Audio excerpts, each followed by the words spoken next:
Hello दोस्तों, नमस्ते। Welcome to my channel. देखिए, अपन साइकोलॉजी में इंटेलिजेंसी टेस्ट के बारे में आज बात करेंगे। इंटेलिजेंसी टेस्ट ये क्या होता है? इसमें देखिए, टेस्ट निम्न प्रकार के टेस्ट होते हैं।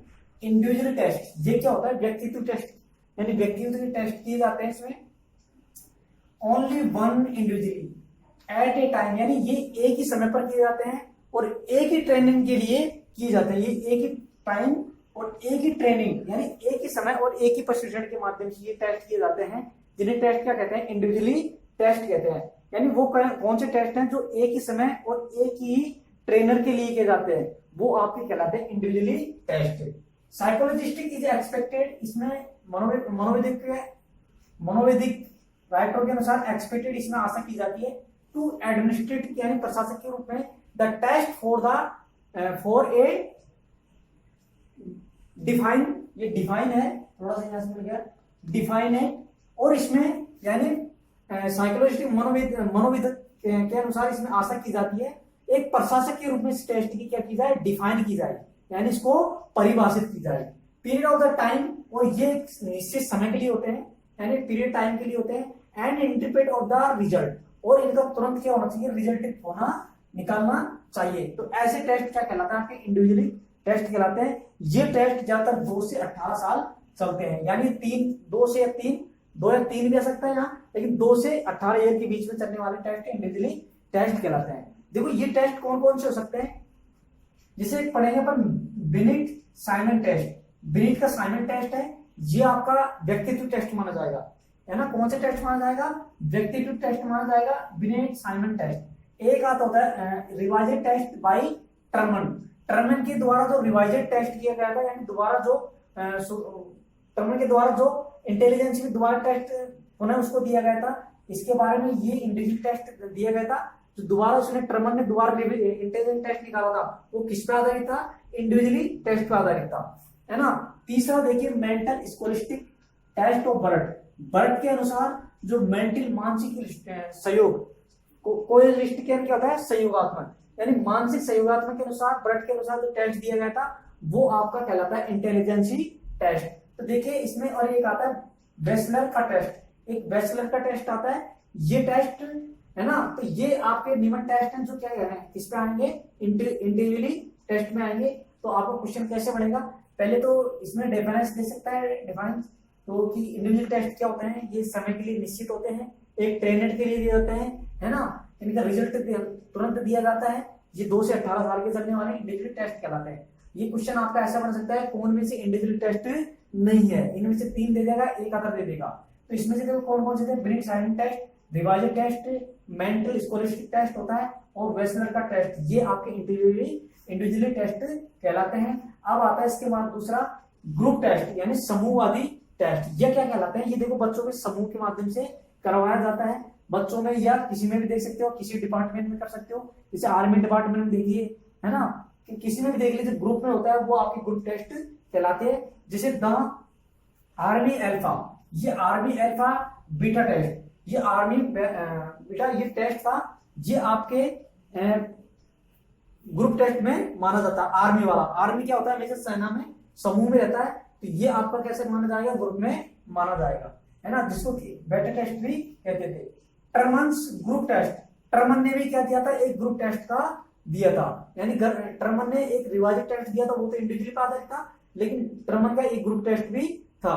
And out self administrative test, यानी प्रशासक के रूप से शुम का आउट सेल्फ, यानी शुम को प्रशासक के रूप में बाहर निकालना। तो ये टेस्ट किसका था?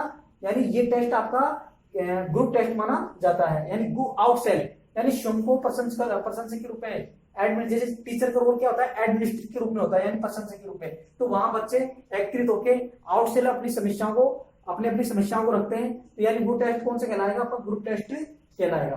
अब इसके बाद में देखिए, ग्रुप टेस्ट भी 2 प्रकार के होते हैं। एक तो होता है, इसको 2 भागों में बांट सकते हैं, तो वर्बल शाब्दिक, एक नॉन वर्बल अशाब्दिक। तो वर्बल क्या होता है और नॉन वर्बल क्या होता है? इसमें problems and right out of the solution, यानी इसमें समस्या को और उसका समस्या और सॉल्यूशन उसको लिखा जाता है। यानी वर्बल टेस्ट में क्या होगा? यानी किसी बच्चे या स्टूडेंट या किसी भी एनिमल, उसकी क्या होगी? प्रॉब्लम्स एंड सॉल्यूशन, यानी उसकी समस्या भी होगी और समस्या को क्या किया जाएगा, लिखा जाएगा। तो वो टेस्ट माना जाएगा आपका वर्बल टेस्ट। कौन सा माना जाएगा, वर्बल टेस्ट माना जाएगा। इसके बाद में देखिए नॉन वर्बल टेस्ट क्या होता है। नॉन वर्बल टेस्ट होता है प्रेजेंट द सिमिलर, यानी इसमें सिमिलर समानता को दर्शाया जाता है। किसको दर्शाया जाता है, समानता को दर्शाया जाता है, यानी इसमें प्रेजेंट सिमिलिटी, यानी एकदम टेस्ट ऐसा होगा जैसे सिमिलिटी के रूप में इसको अग्रसित किया जाएगा। एंड प्रॉब्लम, और समस्या भी उनके सामने निहित, यानी समस्या भी आएगी लेकिन उसको समान रूप से उसको हल करेंगे। Verbal test but the different way, और ये भिन्न भिन्न प्रकार के हो सकते हैं। जैसे बोल सकते हैं जैसे पिक्चर है ना, तस्वीर दर्शाती बच्चों के सामने सिमिलर रूप से। अब बच्चे क्या करेंगे, उनके सामने अलग अलग प्रॉब्लम क्रिएट हो जाएगी। तो यानी ये आपका नॉन वर्बल कहलाएगा। पिक्चर, डायग्राम्स एंड पजल्स, यानी आकृति दे दिया, एंड इमेजेस यानी पत्रिकाएं दे दी। तो ये आपके क्या कहलाएंगे, वर्बल नॉन वर्बल टेस्ट कहलाएंगे। इसके बाद में आता है परफॉर्मेंस टेस्ट। ये क्या होता है परफॉर्मेंस टेस्ट, ये परफॉर्मेंस टेस्ट यानी व्यक्ति को दिए जाते हैं ये भी टेस्ट, लेकिन इसका थोड़ा रोल अलग होता है। परफॉर्मेंस टेस्ट क्या होता है कि designing to test problem solving ability to the using certain object, यानी बच्चे की समस्या यानी प्रॉब्लम सॉल्विंग को हल तो कर दिया जाता है लेकिन उसको एक निश्चित ऑब्जेक्ट के साथ में किया जाता है, यानी उसको एक निश्चित विषय वस्तु के सामने किया जाता है। सच एज द पिक्चर, जैसे उसको आपने प्रॉब्लम क्रिएट हो गई और उसका समस्या का हल भी कर रहे हो, लेकिन उसका ऑब्जेक्ट आपके सामने निश्चित होना चाहिए। यानी आप उसको प्रॉब्लम को क्रिएट को समस्या का हल कर रहे हो, लेकिन उस प्रॉब्लम का क्रिएट का क्या होना चाहिए, एक निश्चित ऑब्जेक्ट होना चाहिए। सच एज, जैसे कि हम picture ability to using certain object, जैसे अपन किसी तस्वीर को या पिक्चर को दर्शाते हुए एक सर्टेन ऑब्जेक्ट उनके सामने प्रस्तुत करते हैं। तो यहाँ पे व्यक्ति का कौन सा टेस्ट कहलाता है, परफॉर्मेंस टेस्ट कहलाता है। यानी व्यक्ति का इसमें ऑब्जेक्टिव निश्चित होना चाहिए। प्रॉब्लम सॉल्विंग करने के लिए व्यक्ति क्या होना चाहिए, सर्टेन ऑब्जेक्ट निहित होना चाहिए।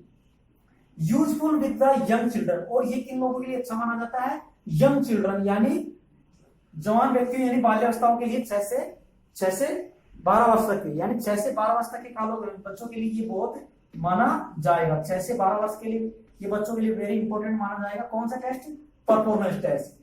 ये कौन कौन से हो सकते हैं, इसमें देखिए कोहलबर्ग का ब्लॉक डिजाइन टेस्ट, ये आपका परफॉर्मेंस टेस्ट माना जाएगा। इसमें the cube construction test, cube है ना, क्यूब जैसे उसने दिया था ना, किसने, गिलफोर्ड का त्रिआयामी सिद्धांत। तो क्यूब कंस्ट्रक्शन ये वाला टेस्ट किसमें माना जाएगा, आपका परफॉर्मेंस टेस्ट में माना जाएगा क्यूब। तो ये क्यूब किस पे आधारित था, गिलफोर्ड पे आधारित था। किस पे आधारित था, गिलफोर्ड पे आधारित था, है ना। और एक बच गया आपका the pass along the test. एक होता है पास अलोंग द टेस्ट, ये भी आपका परफॉर्मेंस टेस्ट माना जाएगा। तो किसी प्रकार अपने ये इंटेलिजेंस टेस्ट क्लियर होते हैं। इसके बाद अपन नया टॉपिक स्टार्ट करते हैं। Okay, thank you, like and share please my video. Okay.